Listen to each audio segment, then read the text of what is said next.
Diferente dos outros, eu não irei roubar o povo brasileiro. Jamais. Não é de mim. Nunca. Então vote 2222, porque eu não vou roubar. Eu sou Carlos. Irei ajudar o povo brasileiro imprimindo mais dinheiro. Por que ninguém pensou isso antes? Não teria mais pobreza. Vote 4444. Eu sou Rodrigo. Irei apostar no futuro do Brasil, sendo mais específico nas escolas em geral. Então vote 200000. Eu falei rápido demais. Não.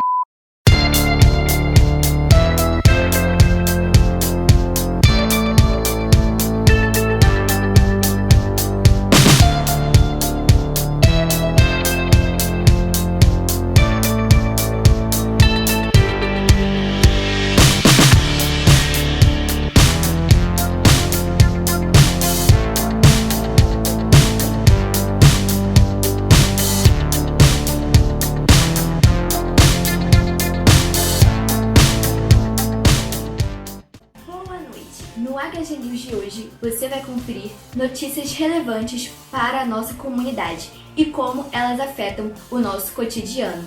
Aqui você verá os biomas brasileiros e como as queimadas e os maus tratos à natureza afetam a nossa sobrevivência. A reportagem também traz 2 entrevistados para lá de especiais para falar sobre o tema. O professor do Tongama, Dr. Sebastião Raulino, e a estudante de biologia, ex-aluna do Tongama, Diana Thomas. Eu me chamo Diana da Silva Tomás de Oliveira. Na minha opinião, a importância dos biomas, ela vai muito além da importância ambiental. Sim, existe a importância ambiental, isso é inegável, mas quando a gente fala dos biomas, principalmente os biomas brasileiros, a gente precisa debater que eles também são importantes para a população como um todo, porque eles são fonte de emprego, são fonte de renda.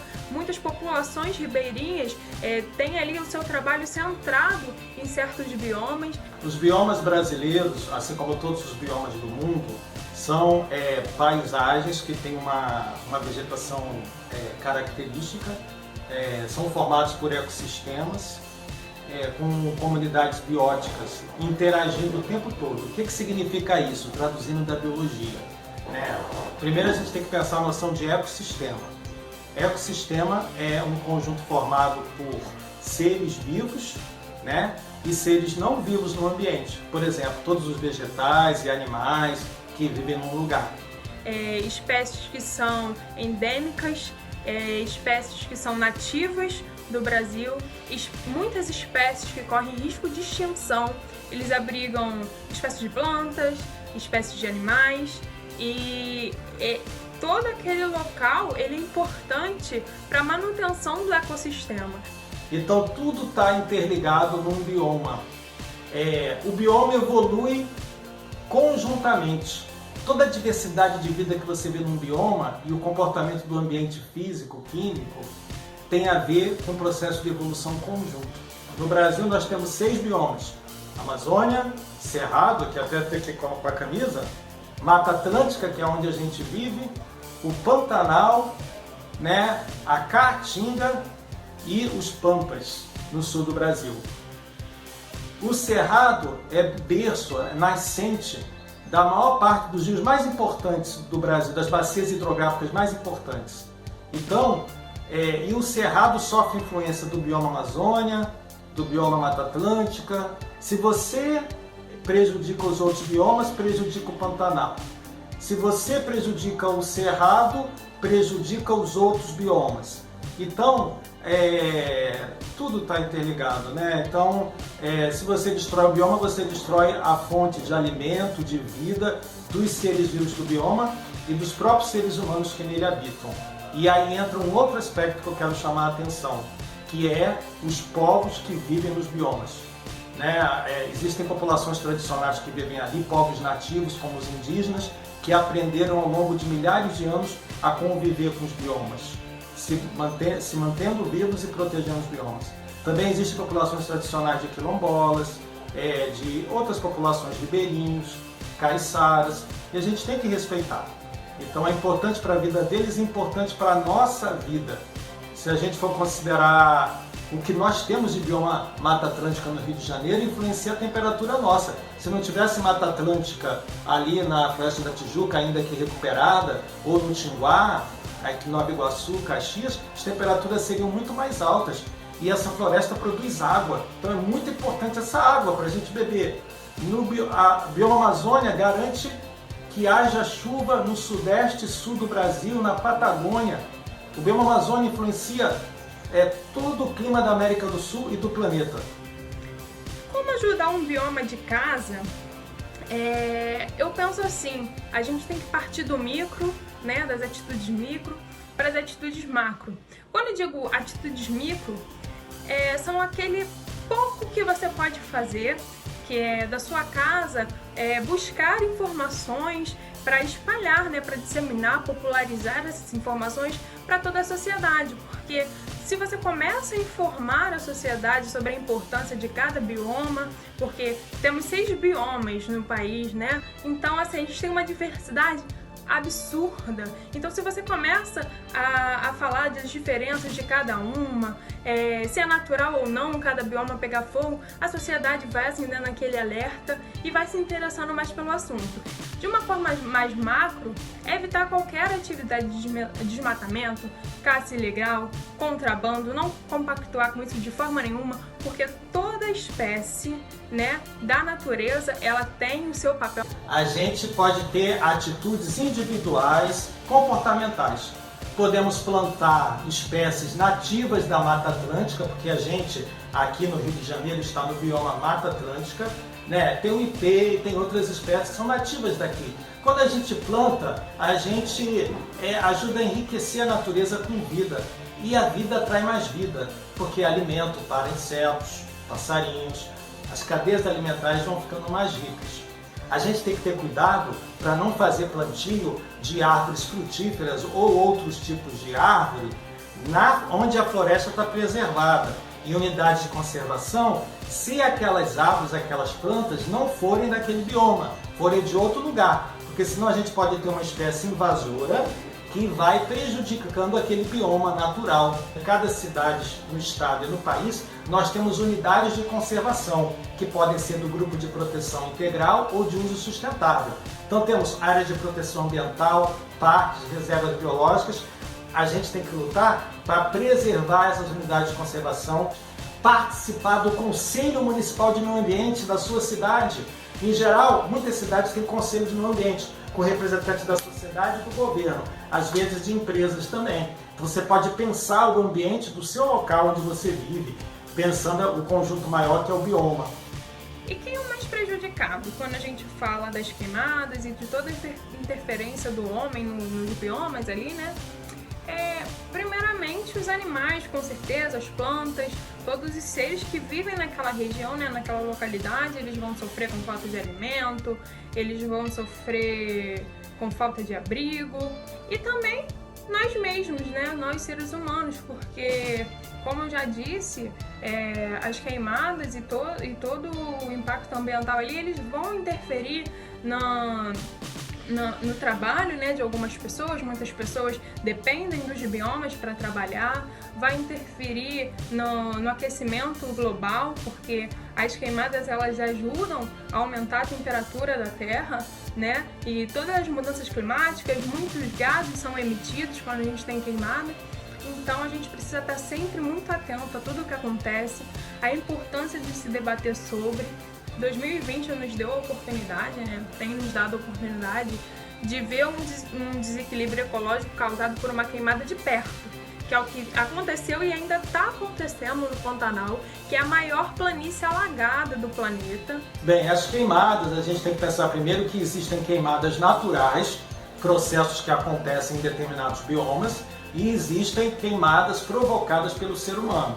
Em relação às queimadas naturais, né, que fazem parte daquele ecossistema, como é o caso do cerrado, que na estação seca fica muito dessecado, os vegetais estão adaptados às queimadas que acontecem naturalmente, se recompõem depois e a fauna também está acostumada. Isso não significa que é queimada para tudo que é lado, também não é assim.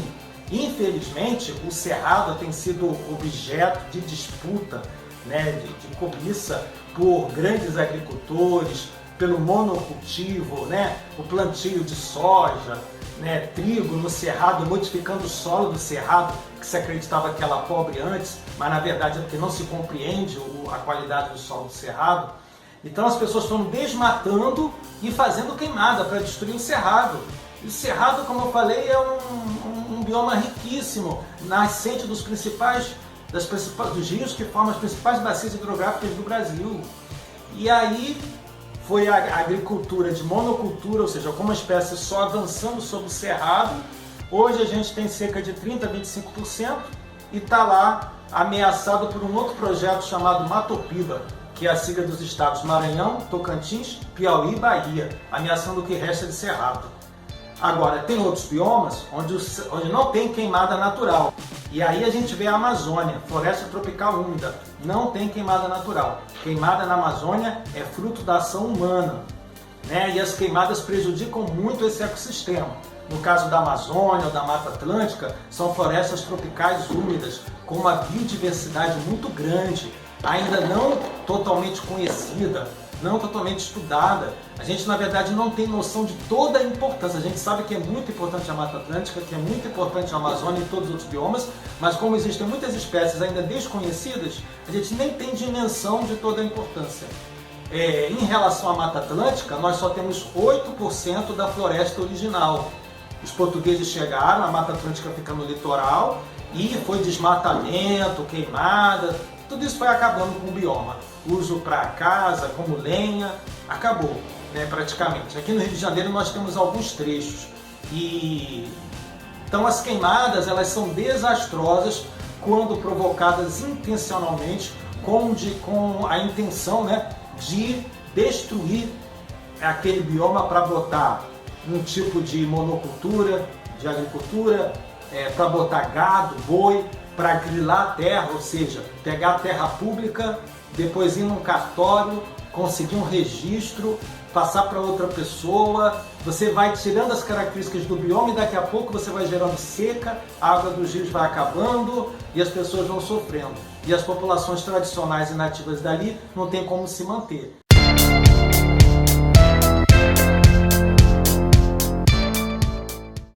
A Caatinga apresenta diversas particularidades, principalmente em relação à adaptação climática das plantas e animais. Esse bioma é afetado por secas extremas e períodos de estiagem. O Cerrado brasileiro abrange os estados Amapá, Maranhão, Piauí, Rondônia, Distrito Federal, Goiás, Mato Grosso do Sul, Minas Gerais, São Paulo, Tocantins, Bahia.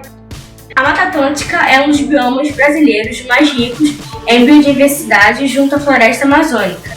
São muito parecidas devido à localização geográfica em baixas e médias altitudes. Esses biomas são conhecidos por florestas tropicais e equatoriais.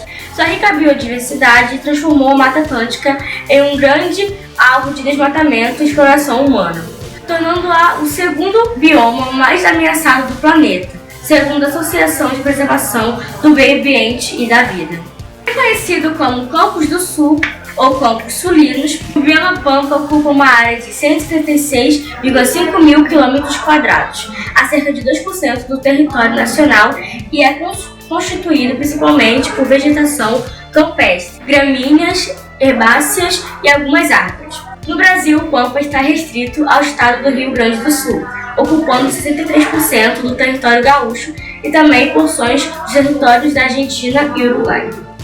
O bioma Pantanal é considerado uma das maiores extensões úmidas contínuas do planeta, ocupando assim 1,76% da área total do território brasileiro.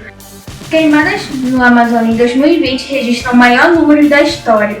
Pesquisas indicam que a maior parte das queimadas ocorrem por ações humanas, por razões variadas. Limpeza de pasto, desmatamento, colheita manual de cana-de-açúcar, vandalismo, queda de balões, entre outros. As queimadas amazônicas em 2020 já ultrapassaram o total registrado de janeiro a dezembro do ano passado. Já são 89.604 focos. Em 2019, o número de focos na Amazônia já foi 30% maior do que em 2018. Desde 1998, o ano que mais queimou foi 2004. 218.632 focos foram detectados. O que menos queimou foi 2000, com 48.168.